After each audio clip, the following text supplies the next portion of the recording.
ဟဲ့ဘာလို့ထိုင်နေရလဲ ခေါင်းထိုင်မှုမဟုတ်လားတီးရောဒါလည်းဘယ်တော့နေအောင်မတီးရောရော့ ဟာ ဇက်လန်အစား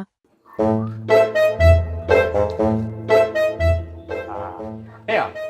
မင်းခွန်ယူပြီးမတက်ဘူးလား ဟာ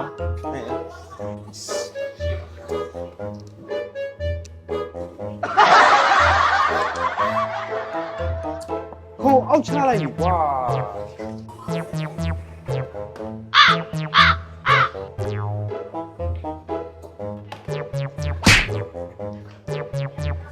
ပြောင်းမြန်ကြီးဖြစ်နေခုံပြောင်းမြန်ဖြစ်နေတာကိုပြောတာ